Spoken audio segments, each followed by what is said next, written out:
Hello everyone. आज types of diet से start करेंगे। टाइप्स ऑफ डाइट्स में कुछ अलग अलग टाइप्स की डाइट्स बताई हुई हैं और डिपेंड करता है कि वो किन के लिए है डाइट।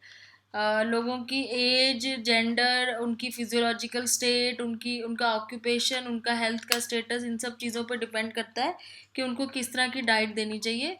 जैसे एक तो है स्टैंडर्ड और रेगुलर डाइट, जिसमें सारे फूड ग्रुप्स आ जाते हैं, जो एक नॉर्मल डेली हेल्दी इंडिविजुअल को लेनी चाहिए, जिसमें वो सारे फूड ग्रुप होने चाहिए जो कि उसमें एक एक पर्सन को चाहिए होते हैं सारे फूड ग्रुप्स। वो हो गई एक स्टैंडर्ड और रेगुलर डाइट।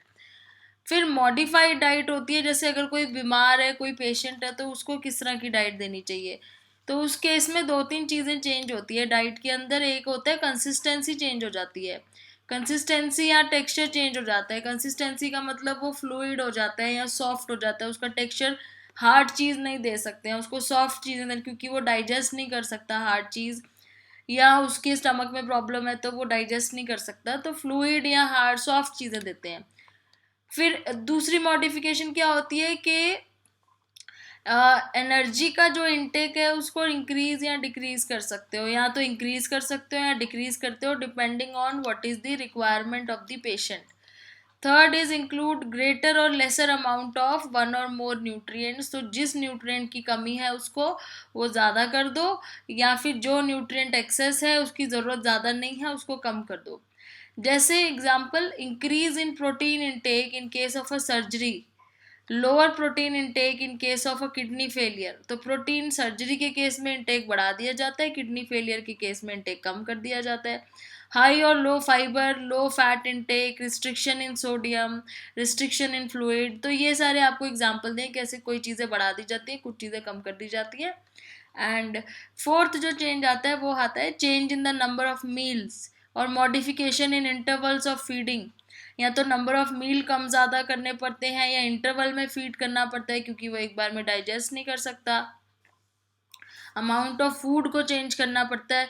और रूट ऑफ फीडिंग, मतलब किस तरीके से उसको फीड किया जा रहा है, उसका भी रूट कई बार चेंज हो जाता है।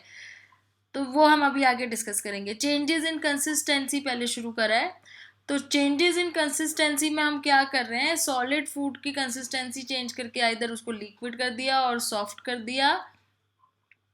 लिक्विड डाइट्स में कौन सी डाइट आती है, जो प्राइमरीली फ्लूइड होती है रूम टेम्परेचर में, मतलब रूम टेम्परेचर में उनकी जो कंसिस्टेंसी होती है वो बहुत फ्लूइड होती है, और जो हमारे गैस्ट्रो इंटेस्टाइनल ट्रैक्ट में इजीली डाइजेस्ट हो जाए। And such diet is advice for person who are unable to chew और स्वॉलो। तो जो चबा नहीं सकते, स्वॉलो नहीं कर सकते, जैसे उनको coconut water, fruit juice, soup, milk, butter milk, milk shake, इस तरह की चीज़ें दी जाती हैं जो फ्लूइड होती हैं। और ये तो हो गए वैसे फ्लूइड जो ट्रांसल्यूसेंट होते हैं।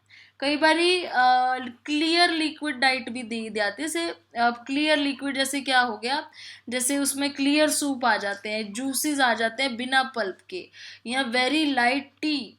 तो ये क्लियर लिक्विड डाइट कब दी जाती है, ये इंपॉर्टेंट है। Clear liquid diet is just after surgery, it is prescribed just after surgery.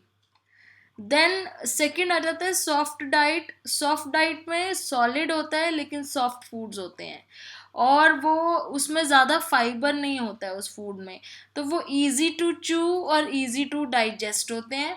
Example है खिचड़ी, सागो खीर, एक्सेट्रा। तो food included should minimise the risk of indigestion, इससे इंडाइजेशन नहीं होना चाहिए, एब्डोमिनल डिस्टेंशन नहीं होना चाहिए, नोजिया नहीं होना चाहिए, क्रैम्पिंग, ये सब चीज़ें नहीं होनी चाहिए। There are certain modifications we make even for normal adults. अब जैसे किसी की ओल्ड एज हो जाती है तो उनके लिए भी हम थोड़ा बहुत मॉडिफिकेशन तो कर ही देते हैं डाइट में। तो there is a mechanical soft diet which include soft mashed pureed food for the elderly. तो जो हम एल्डरली के लिए करते हैं उसको हम बोलते हैं मैकेनिकल सॉफ्ट डाइट। और अगर आप किसी पेशेंट के लिए कर रहे हो तो वो थेराप्यूटिक मॉडिफिकेशन कहा जाता है। थेराप्यूटिक मतलब किसी ऐसे पर्सन के लिए जिसको कोई डिसीज है। ओके, नाउ फीडिंग रूट्स की भी बात हुई थी कि फीडिंग रूट्स भी चेंज हो जाते हैं कई बारी। तो वो फीडिंग रूट्स क्या होते हैं, जैसे नॉर्मली तो पेशेंट को सबसे बेस्ट होता है कि आप ओरली बाय माउथ फीड करो, लेकिन अगर वो चू नहीं कर पा रहा है, स्वॉलो नहीं कर पा रहा है, या फिर वो अनकॉन्शियस है तो वो खा भी नहीं पाएगा। उस केस में दो ऑप्शंस हैं, एक तो ट्यूब फीडिंग होती है, दूसरी इंट्रावीनस फीडिंग होती है। अब ट्यूब फीडिंग में क्या होता है कि ट्यूब के थ्रू फूड डिलीवर किया जाता है, और ये ज़्यादा बेटर है इंट्रावीनस से, क्योंकि इंट्रावीनस में तो डायरेक्टली जो है वो लिक्विड डाइट ही फीड करी जाती है, और पर्सन को intravenous means patient is nourished with special solution which are given through a drip in a vein. तो वेन में सीधा एक ड्रिप लगा दी जाती है, इंट्रावीनस मतलब वेन के अंदर। तो ये फीडिंग रूट्स हैं। अगर कोई अनकॉन्शियस है तो ट्यूब के थ्रू करा जाता है जब तक उसका गैस्ट्रो इंटेस्टाइनल ट्रैक्ट फंक्शनल है, लेकिन अगर वही काम नहीं कर रहा है तो फिर इंट्रावीनस दी जाती है, जो कि जनरली अवॉइड करनी चाहिए। फिर प्रिवेंशन ऑफ क्रॉनिक डिसीजेज में क्या है, beside being important for person with disease, diet and good nutrition can control and delay the age of onset of chronical disease. The food we consume today, especially processed food, contain many additives high in fat or sugar, are often prepared from highly refined foods and therefore low in fiber. Many are the important constituents which confer health benefits. They are telling कि जितने food हम अभी खाते हैं वो बहुत ज़्यादा refined होता है, इसलिए उनके अंदर न्यूट्रिएंट्स भी बहुत ज़्यादा फिल्टर्ड आउट हो जाते हैं, उनमें फाइबर भी बहुत कम होता है, इसलिए हमारी बॉडी की न्यूट्रिशनल नीड्स पूरी नहीं हो पाती है। Can you identify the type of changes that have occurred in the diet of urban Indians over the past decade? और अगर हम लास्ट 10 ईयर्स की बात करें तो हमारे डाइट्स में किस तरह के चेंजेस हमें बहुत ज़्यादा दिख रहे हैं। जैसे हमारे फैट कंजम्पशन बहुत बढ़ गई है, हमारा रिफाइंड शुगर कंजम्पशन बहुत बढ़ गई है, हमारा फाइबर इंटेक कम हो गया है, मिनरल्स इंटेक कम हो गया है, नॉन वेजिटेरियन पॉपुलेशन में कंजम्पशन ऑफ एनिमल प्रोटीन बहुत ज़्यादा बढ़ गया है। तो इस तरह के चेंजेस हमें देखने के लिए मिल रहे हैं।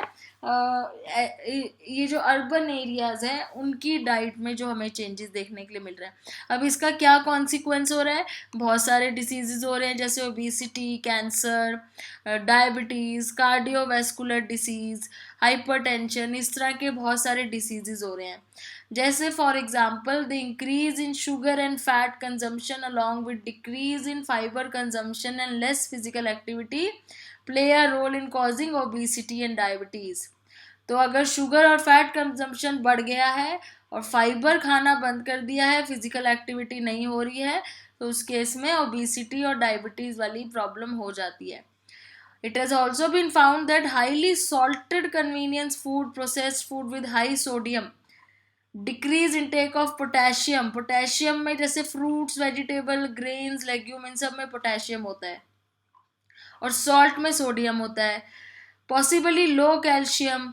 तो उससे क्या होगा, एक तो हमने सोडियम ज़्यादा कर दिया, पोटेशियम कम कर दिया, और कैल्शियम भी लो कर दिया, फिजिकल एक्टिविटी भी ख़त्म है, ऊपर से स्ट्रेस और ज़्यादा हो रहा है।